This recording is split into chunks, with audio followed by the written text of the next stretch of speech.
Hey, Solid Mustang coming at you here. How is everybody doing? Hope everybody's having a great day. I'm having a good day. It's a beautiful day. And what we got here, we got ourselves a Ford Mustang Eco Boost.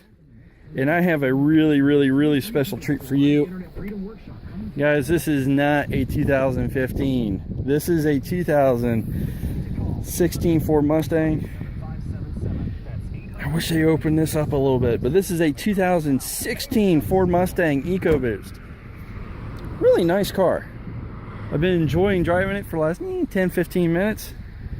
I normally open the hood. It is a pain in the butt for me to open up the hood. 4-cylinder. You can hear the 4-cylinder. It's a 4-cylinder. But it definitely got a lot of punch with that turbo in it. So exterior hasn't changed too much except for one thing, and I think that actually comes in better play when you're sitting in here, and that is the front display. Or not the front display, excuse me, the kind of looking out the hood. And the little flares on the hood are definitely more pronounced than the than I really found in 15. So I'm putting on my seatbelt here. Everything else that you'll find is actually on the interior.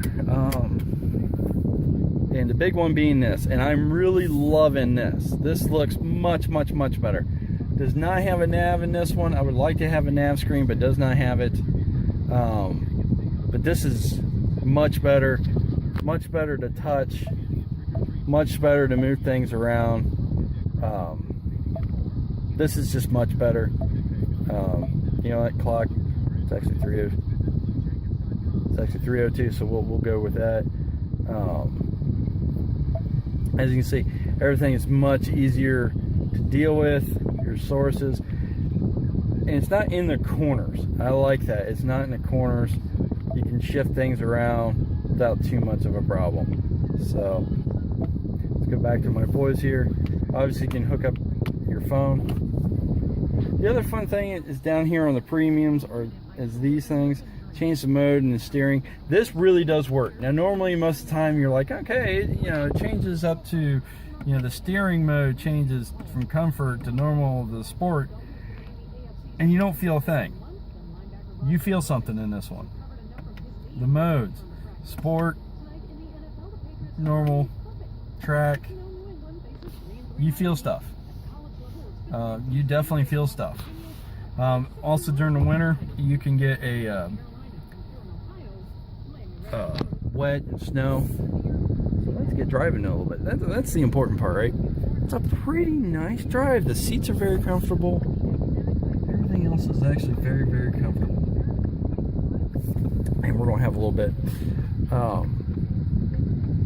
Steering wheel is better. Everything in here is more refined.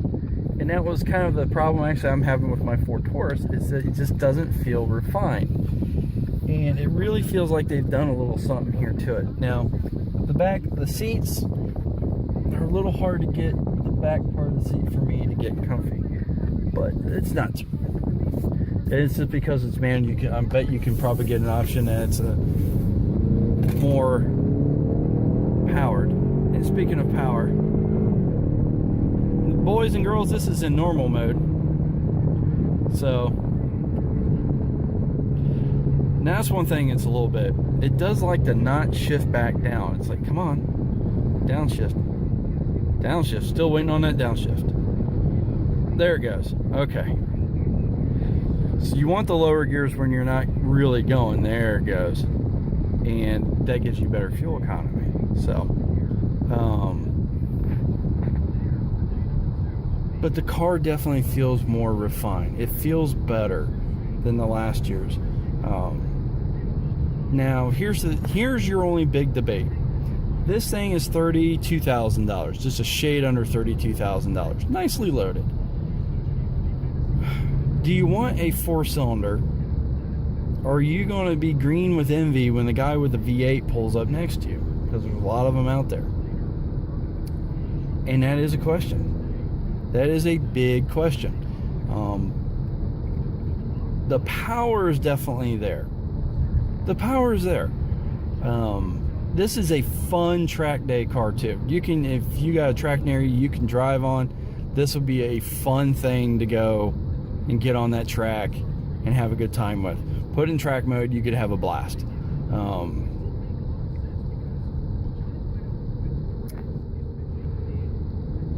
But do you want that V8? The sound, you know, some more power to it, maybe better shifting transitions, because you're not dealing with the turbochargers and everything else. You know, that's a question. That's a question worth asking yourself. But for bang for the buck, this is a pretty good car. Now, obviously, this car is supposed to get much better gas mileage than the V8. This thing is advertised at up to 32 miles a gallon on the highway.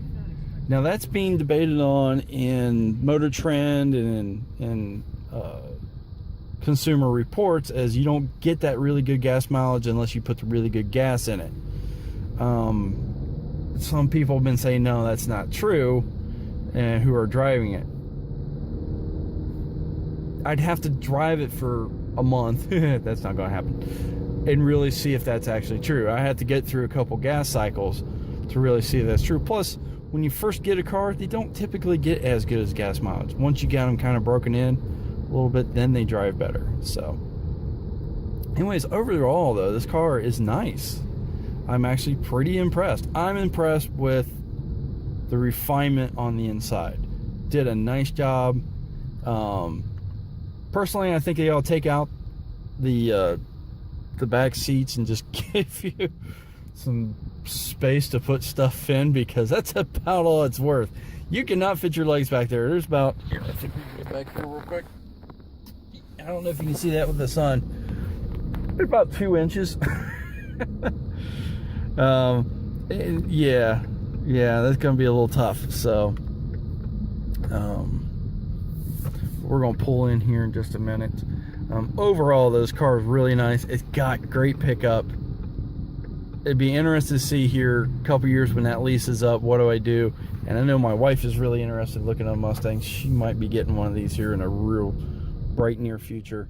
I told him I'd put it back where I found it. As you can see, all the other Mustangs as we go by them. So, you know, you just got to ask yourself, what do you want to do? You know, do you want a V8? Do you want this 4-cylinder? I will find out if the V6 will have the same system in the front. I know the last one did not. There's your rear view mirror, rear view camera, by the way. It's actually pretty nice. And pull this in, not hitting what's in front of me. But this is a really nice car. I do wish it had a speed in this spot here. Here, this is, the sun's blocking it. There it goes. I do wish it had speed here that you could change to. I've not been able to do that. Maybe it's an option on other cars, but I've not been able to find it. Obviously, speedometer's right there. The opening in the trunk would be nice, and easier to get into the engine. The engine compartment's really small. If you got bigger fingers, this get my wedding ring was getting caught in there, so that could be tough. So, overall, this is a nice car. Would make a great convertible. One thing it would not be good with is a first-person driver. This is not a car you get somebody who this is their first car that they're going to be driving. You know, your 16 to 18-year-old. This is not the car you want to get them. This will end up in a ditch if you do that.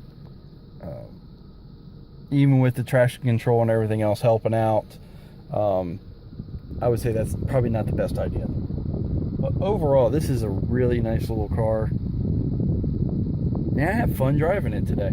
So I got to thank Tim for that.